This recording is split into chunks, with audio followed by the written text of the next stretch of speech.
స్పందిస్తారనే మేము ఇక్కడికి వచ్చాం. కాబట్టి ఈ వీడియో మీ దగ్గరికి రావాలి, ఆ విధంగానే ఉండాలని మేము ఇలా వచ్చి మాట్లాడుతున్నాం.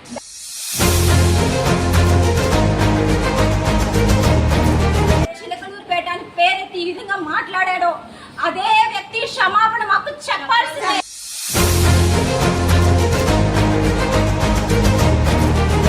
మా పట్టణాన్ని ఎత్తి చిలకలూరుపేట అనే పేరుని ఎత్తి అక్కడ అందరూ వ్యభిచారులే, ఆ వృత్తి చేసి పుట్టిన వాళ్ళే అంటే దానికి అర్థం ఏంటి?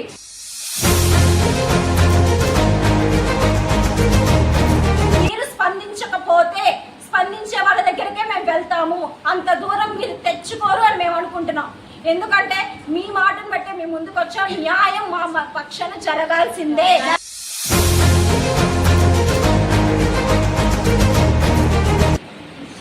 గౌరవనీయులైనటువంటి హోమ్ మినిస్టర్ వనిత గారికి, అలాగే డిప్యూటీ సీఎం పవన్ కళ్యాణ్ గారికి మా నమస్కారాలు. ఇలా ఒక యూత్ గా మేము ఎందుకు వచ్చాం అంటే చాలా బాధాకరంగా ఉంది. డిప్యూటీ సీఎం స్పందిస్తారనే మేము ఇక్కడికి వచ్చాం. కాబట్టి ఈ వీడియో మీ దగ్గరికి రావాలి, ఆ విధంగానే ఉండాలని మేము ఇలా వచ్చి మాట్లాడుతున్నాం. దానికి కారణం ఏంటంటే ఎవరో సనాతన గోపి ఎవరైనా అయి ఉండొచ్చు, మా పట్టణాన్ని ఎత్తి చిలకలూరుపేట అనే పేరుని ఎత్తి అక్కడ అందరూ వ్యభిచారులే. కొడుకు కాదు సార్, వాడు పక్కలేసే చిలకలూరుపేటలో ఈయన కొడుకులందరూ ఎవరనుకున్నారు? ఏ లంజా కొడుకు దెంగితే ముక్కం తిని వీళ్ళ అమ్మల్ని దెంగితే లంజా కొడుకులు అక్కడ లంజలకి ఫేమస్ కదా చిలకూరుపేట, లంజలకి ఫేమస్ కదా చిలకూరుపేట, లంజలకి ఫేమస్ కదా చిలకూరుపేట, లంజలకి ఫేమస్ కదా చిలకూరుపేట. ఒక 20-30 సంవత్సరాలు 40 సంవత్సరాలకి వీళ్ళ అమ్మలు అలా దెంగించుకుంటే పుట్టిన బేవస్ లంజా కొడుకులు నా కొడుకులందరూ కూడా. వీళ్ళకి ఏమి చదువు సంజలు లేక నా కొడుకులు ఇష్టం వచ్చినట్లు వ్యభిచారం చేస్తూ దొంగతనాలు చేస్తూ దొంగకోళ్ళని పట్టుకుంటుంటే నా కొడుకుల్ని జైల్లో వేసి గుద్దంతా పగలు దెంగితే ఆ వృత్తి చేసి పుట్టిన వాళ్ళే అంటే దానికి అర్థం ఏంటి? మీరు సోషల్ మీడియాని చూస్తూ ఉంటారు కదా, ఈ వార్త మీ దగ్గర కూడా వచ్చి ఉంటుంది. మరి దీన్ని ఎందుకు మీ చుట్టుపక్కల వాళ్ళు ఈ వీడియో మీకు చూపించారు? పేరెత్తి మరి చిలకలూరుపేటలో ఉన్న ప్రతి స్త్రీ వ్యభిచారానికే పుట్టింది, ఆ వృత్తిలోనే ఉన్నారంటున్నారు. అంటే మేము ప్రాస్టిట్యూట్స్, మా చదువు ఏమవ్వాలి, మా కెరీర్ ఏమవ్వాలి? మేము బయటికి వెళ్ళినప్పుడు మీ ప్రాంతాన్ని ఇలా అన్నారు కదా అని మా గురించి చెప్తున్నారు. దానికి మేము ఈ విధంగా స్పందించాలి. 10 ఏళ్ళు మీరు నిరీక్షించారు పవన్ కళ్యాణ్ గారు, ఒక్క ఛాన్స్ ఇవ్వమని మమ్మల్ని అడిగారు. భవిష్యత్తు నేను మారుస్తాను ఎవరిస్తుందని మీరే అడిగారు, మేము ఇచ్చాం. కాబట్టి ఈ మాట మేము ప్రశ్నిస్తున్నాం. మాకు ఖచ్చితంగా న్యాయం జరగాలి. రిలీజియస్ క్యాస్ట్ సంగతి ఇవన్నీ పక్కన పెట్టండి, మాకు అనవసరం. మా పేరు ఎత్తి మరీ మాట్లాడారు. ఈ వీడియో యూట్యూబ్ లోనే ఉంది, మీరు కూడా ఒకసారి స్పందించండి ఆ వీడియోకి. చిలకలూరుపేట అసలు పదాలు కూడా మేము చెప్పలేము, ఎందుకంటే మేమే చదువురాని వాళ్ళం కాదు, మాకు సంస్కారం ఉంది.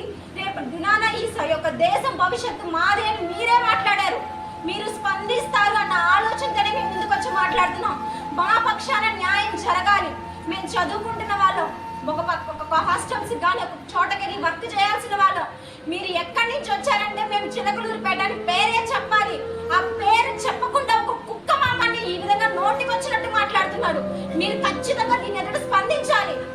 మీరే అన్నారు రేపు నాకు అధికారం వస్తే యవ్వనస్తుల పక్కన యూత్ పక్కన భవిష్యత్తుకి నేను బాట వేస్తానని మీరే మాట ఇచ్చారు. ఆ మాటను బట్టే మీ ఎదుటిగా మేము మాట్లాడగలుగుతున్నాం. మిగిలిన వాళ్ళు ఎవరిని మేము ప్రశ్నించాం.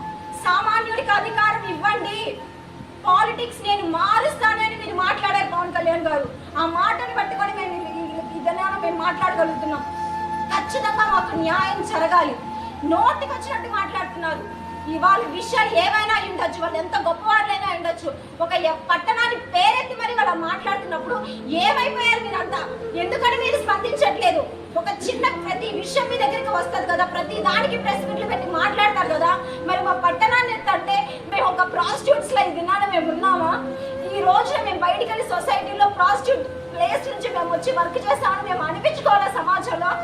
మా పట్టణం ఈ రాష్ట్రంలో ఒక పట్టణం కాదా? అందరి ప్రదేశాల్లో మేము ఉండకూడదా?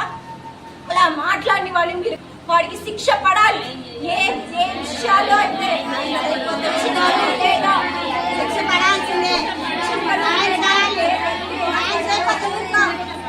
చిలకలూరుపేట అని పేరెత్తి ఈ విధంగా మాట్లాడాడో అదే వ్యక్తి క్షమాపణ మాకు చెప్పాల్సిందే. మిగిలిన విషయాలన్నీ పక్కన పెట్టండి. ఏ పార్టీ వాళ్ళు ఏంటి కానీ ఈ విషయం మీరు తీసుకెళ్లదు. బహిరంగంగా మాట్లాడి చిలకలూరుపేట అని చెప్పి దాన్ని మీరు గుర్తు చేసుకోండి. ఒక అధికారంలో మీరు ఉన్నారు, స్పందిస్తారు అనే మేము ఇలా వచ్చి మాట్లాడుతున్నాం. మీరు స్పందించకపోతే స్పందించే వాళ్ళ దగ్గరికే మేము వెళ్తాము, అంత దూరం మీరు తెచ్చుకోరు అని మేము అనుకుంటున్నాం. ఎందుకంటే మీ మాటను బట్టి మేము ముందుకు వచ్చాం. న్యాయం మా పక్షాన జరగాల్సిందే.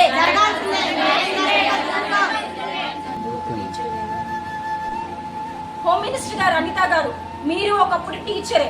విద్యార్థులు ఏ విధంగా ఉంటే వారి భవిష్యత్తు బాగుండేది, వాళ్ళు ఏ విధంగా అది బ్యాక్గ్రౌండ్ నుంచి వస్తే వాళ్ళు క్లాస్ లో గౌరవంగా ఉంటారనే విషయాలు మీకు కూడా తెలుసు.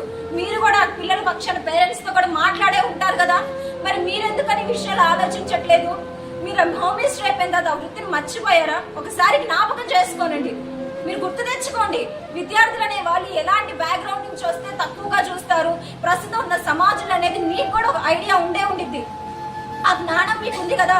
దయచేసి ఈ విషయంలో స్పందించాల్సిందిగా మేము డిప్యూటీ సీఎం గారిని, అలాగే వంగ అనిత గారిని కూడా మేము కోరుకుంటున్నాం. మా పక్షాన న్యాయం జరగాలి.